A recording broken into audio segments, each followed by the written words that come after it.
Current research. Karen Zuga has conducted many literature reviews over the past 15 years. In 1997, she identified that more qualitative research methods might be valuable within the technology education field, that most of them were quantitative.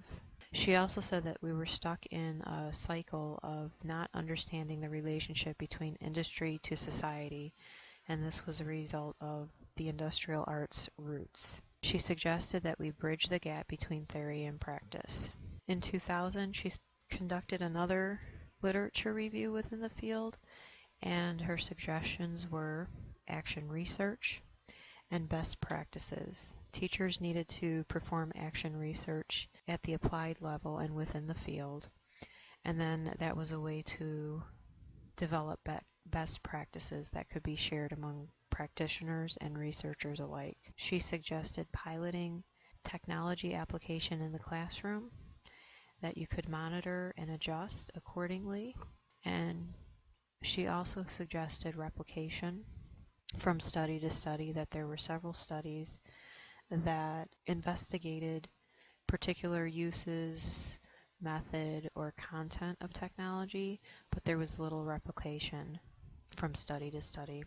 And lastly, one shared idea is to focus more on limitations, that limitations needed to be explicitly and exhaustively addressed within research. Because what is happening is people are trying to apply findings at a practical level or in the field without much success, because they're not really understanding how technology may have been used in the literature, and that there are so many variables from classroom to classroom or learning environment to learning environment that a more explicit focus on limitation would help reduce this confusion.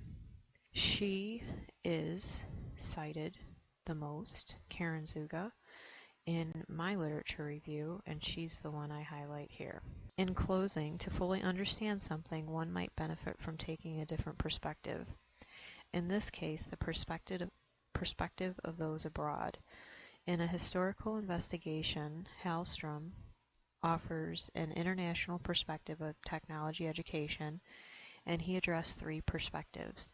The contextual perspective considers both internal and external factors. The externalist perspective views the driving force of technology education as a social, cultural, and economic and political factors. And the internalist perspective views technology innovation as motivated by individual scientists and engineers or technical innovation and improvement.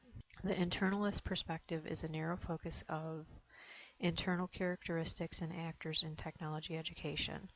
Knowledge of technology is taught with little attention or connection to content.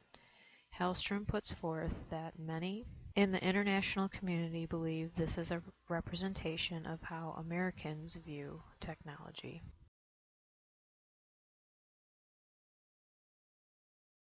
Created using Powtoon.